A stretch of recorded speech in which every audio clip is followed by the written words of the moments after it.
As leis de condenação aqui no país, quanto é? A maior condenação, quanto é? É 30 anos, né? É 30 anos que o sujeito tem que cumprir. Eu digo, então nós estamos com 43 anos, eu acho que eu já paguei 10 anos ou 14 anos a mais. Então eu não tenho razão para discutir consigo, nem para dar uma explicação. Tá certo? Porque eu acho que não. Por que eu vou dar uma explicação para ele? Eu não sou um criminoso vulgar, né? Então eu não vou dar explicação a ele. Eu acho que ele não merece explicação, porque ele me cobrar uma coisa depois de 44 anos, eu acho que ele não tem direito a isso. Então eu não dou explicação. Então eu prefiro me calar do que ir discutir, porque eu não vou explicar nada a ele, eu não vou retornar aquilo que já se passou. Então não tem problema nenhum. Então eu prefiro, para não ser deselegante, então eu prefiro não comentar.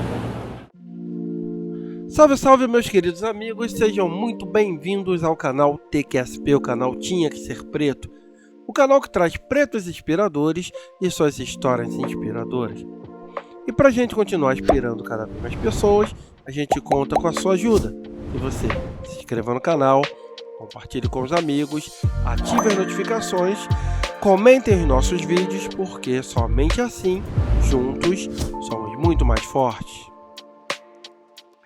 E o gravado da história de hoje é um gravado da história especial, é um gravado da história que vem como um pedido de perdão a uma pessoa que foi injustiçada por mais de 40 anos e teve o peso sobre suas costas de uma pena perpétua. E o gravado na história de hoje conta a história do excepcional goleiro Barbosa. Vamos conhecer a história desse negro inspirador que foi por muitos injustiçado? Um dos maiores goleiros do Brasil, Moacir Barbosa, mais conhecido como Barbosa, apesar de ter sido um excelente goleiro, a sua imagem ainda é associada à derrota da Copa do Mundo de 1950 no estádio do Maracanã. Barbosa nasceu em Campinas no dia 27 de março de 1921, onde viveu até os 10 anos. Foi um goleiro seguro e elástico, dotado de um excelente senso de colocação e jamais temeu mergulhar nos pés dos adversários. Barbosa começou sua carreira como ponta esquerda no extinto Comercial da capital, mas se transferiu já como goleiro ao Ipiranga de São Paulo. Suas ótimas atuações no clube por onde jogou por 3 anos atraíram a atenção do Vasco da Gama, que o contratou em 1945, substituindo o goleiro Rodrigues. Ele só iria conseguir a vaga de titular em 1946, permanecendo como dono da posição até meados de 1956. Barbosa entrou em um momento muito especial do Vasco, que naquela época montava um dos seus maiores times, o chamado Expresso da Vitória. Pelo clube, ganhou os cariocas de 1945, 47, 49, 50, 52 e 58. Teve também ativa participação na conquista do Campeonato Sul-Americano de Campeões, precursor da atual Libertadores da América, em 1949. Ele também jogou pelo Santa Cruz Futebol Clube de Recife e os clubes Bom Sucesso Futebol Clube e, em junho de 1962, o Campo Grande Atlético Clube do Rio de Janeiro. Foi bicampeão brasileiro pela Seleção Carioca em 1950 e campeão sul-americano pela Seleção Brasileira em 1949. Titular inquestionável da Seleção Brasileira, Barbosa teve o ponto baixo de sua carreira na Copa do Mundo de 1950. O Brasil só precisava de um empate para sagrar-se pela primeira vez campeão mundial. A partida estava 1-1, até que o ponto uruguaio Alcides Didia recebeu uma bola na área. Barbosa achou que ele iria cruzar e deu um passo para frente para cortar o cruzamento. Didia então percebeu um pequeno espaço entre Barbosa e a trave e chutou ali, no canto esquerdo do gol. Pego de surpresa, Barbosa não conseguiu evitar o gol. No final, o Uruguai acabou sendo campeão. Barbosa foi acusado de ter falhado no gol de Didier, feito de bode expiatório e escolhido como culpado pela derrota. Em 1953, Barbosa ainda foi convocado para a seleção brasileira para disputar a Copa América, onde jogou a partida contra o Equador pela segunda rodada da competição. Este acabaria sendo seu último jogo pela seleção. No mesmo ano, no jogo do Vasco contra o Botafogo, pelo torneio Rio-São Paulo, Barbosa teve a perna quebrada num choque com o atacante Zezinho. Em princípio, teve uma grande depressão. Somente se recuperou quando o Hospital dos Acidentados começou a fazer filas para os torcedores que desejavam visitá-lo. Mesmo depois do desastre da Copa do Mundo, Barbosa sentiu o quanto ainda era querido pela torcida carioca. Barbosa ainda chegou muito perto de disputar a Copa de 54 na Suíça, mas essa lesão que ele sofreu em 1953 impediu a sua ida ao Mundial. Após a lesão, nunca mais foi convocado para a seleção brasileira. Depois de encerrar a carreira, passou a trabalhar como funcionário da Suderj no Maracanã.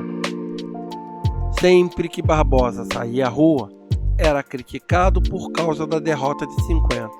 Ele costumava contar que, certa vez, estava em uma padaria quando uma senhora segurando uma criança com as mãos, ao ver o goleiro, a senhora apontou para ele e disse para a criança: "Esse homem que fez o Brasil chorar." Barbosa também contava que seus vizinhos haviam preparado um grande banquete na rua para comemorar o título de 1950. Mas após a derrota, ninguém quis comer a comida na mesa, nem mesmo os cachorros que ali estavam por perto. Em 1993, véspera da partida entre Brasil e Uruguai, pelas eliminatórias da Copa de 1994, Barbosa foi impedido de ver a seleção brasileira na Granja Comari. E esse episódio também lhe causou profunda tristeza. Após o ocorrido, mudou-se do Rio de Janeiro, tentando conseguir uma vida mais tranquila.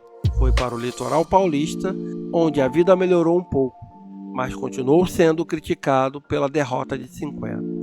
Em 1997, a esposa de Barbosa, Clotilde, faleceu devido a um câncer de medula. Os dois foram casados por 54 anos. Sofrendo dificuldades financeiras, o ex-goleiro não conseguiu manter o apartamento onde morava, que acabou sendo vendido.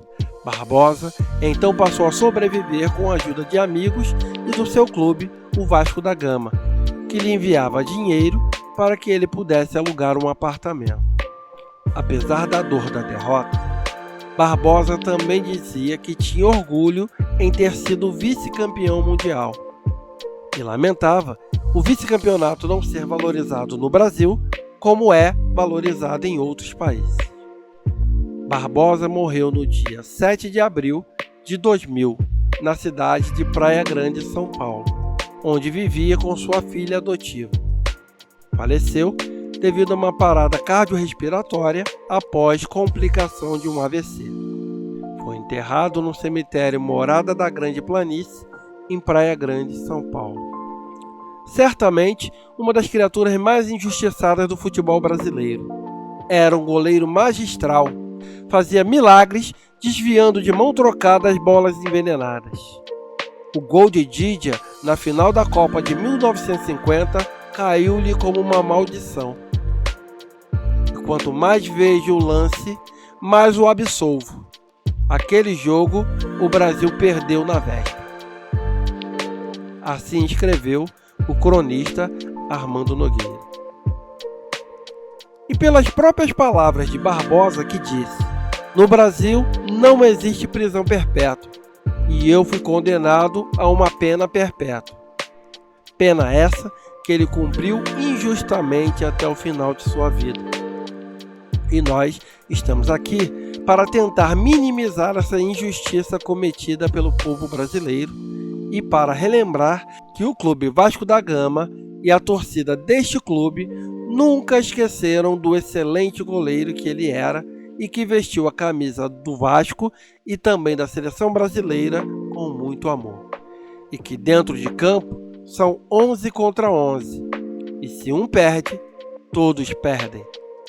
E não há um único culpado, pois o futebol é coletivo. E nós, do canal TQSP, estamos aqui para te exaltar e te pedir desculpa, te pedir perdão pelo erro eterno cometido pela nossa nação. E dizer que você foi um dos melhores goleiros do seu tempo e muito obrigado por tudo que você fez pelo futebol. Pois Barbosa, com muito orgulho, tinha que ser preto. Muito obrigado, Barbosa, por tudo que você fez pelo futebol e mais uma vez, perdão pelo nosso equívoco. E se você gostou do Gravado da História, que falou um pouquinho da história do nosso grande goleiro Barbosa, então se inscreva no canal, compartilhe com os amigos, ative as notificações, comentem os nossos vídeos, porque somente assim, juntos, somos muito mais fortes.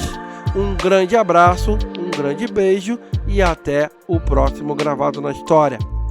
Fiquem na paz.